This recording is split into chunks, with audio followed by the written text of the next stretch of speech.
Australians who are concerned about an image being shared fill out a form on a government website without attaching the photo. They then send the image in question to themselves on Facebook Messenger. A specially trained Facebook official views the photo in question. Facebook stores a hash of the photo at computer derivative but not a viewable picture. Once hashed, the government notifies the person of the report and encourages the person to delete the photo from their Messenger feed. Note: Facebook already has a mechanism for reporting photos that are shared without consent. This new test is designed to prevent images from being shared in the first place. Facebook security chief Alex Stamos addresses why the company took this approach in a Twitter thread worth reading.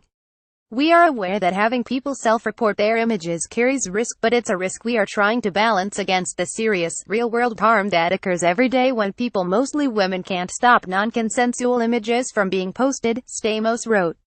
Why it matters. Sen. Jeff Flake recently announced he will not run for re-election next year, after months of bad polls and pressure from Republicans who have disagreed with his frequent opposition to President Trump. He has since continued to challenge fellow Republicans to stand up to Trump. Mark Cuban has discussed the possibility of running for president in 2020 with Steve Bannon over the past few months.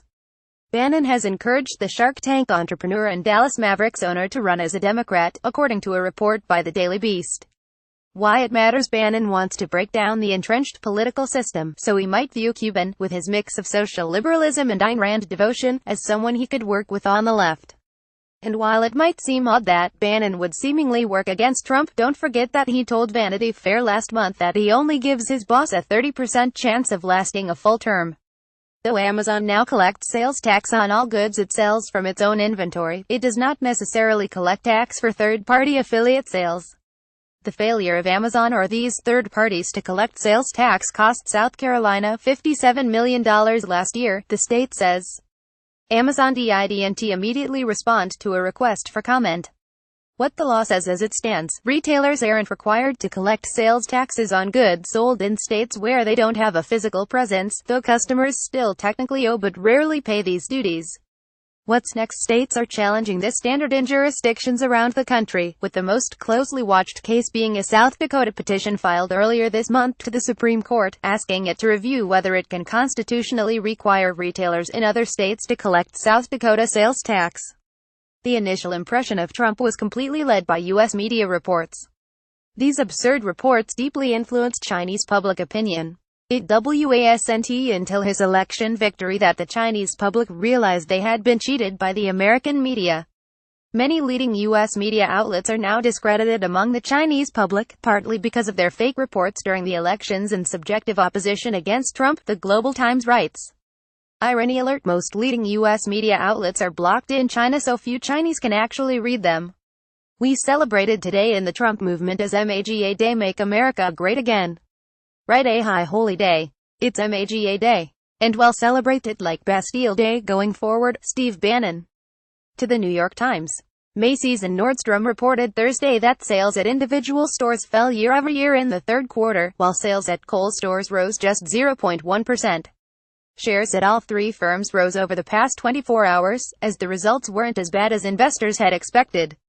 Nevertheless, shares in each have fallen more than 20% over the past year. Sound smart: even the canniest department store executives will struggle to grow their business in the face of online competition. Analysts praised Nordstrom's expansion of services like curbside pickup, and Macy's investments in its discount Backstage brand, but selling less stuff this year than last is not a sustainable strategy. The details: Flynn and his son, Michael Flynn Jr., reportedly met with Turkish representatives in New York in December to discuss delivering cleric Fethullah Gulen, who is living legally in the United States in exile, to Turkey in exchange for as much as $15 million. The plan would have involved transporting Gulen to a Turkish island prison via private jet. Turkish President Recep Tayyip Erdogan has accused Gulen of fomenting 2016's failed coup attempt against him. And it's not the first time this plan came up, as Flynn held a similar meeting with high-level Turks, including Turkey's foreign minister and Erdogan's son-in-law last September. Former CIA Director James Woolsey attended that meeting, telling the WSJ that the plan then involved a covert step in the dead of night to whisk this guy away. Woolsey later turned down his consulting fee for the meeting and alerted then Vice President Joe Biden about its content. The White House issued a non-denial to the WSJ regarding the December meeting, saying, "We don't have any evidence that such a meeting took place." And if it did take place, it happened notwithstanding the transition.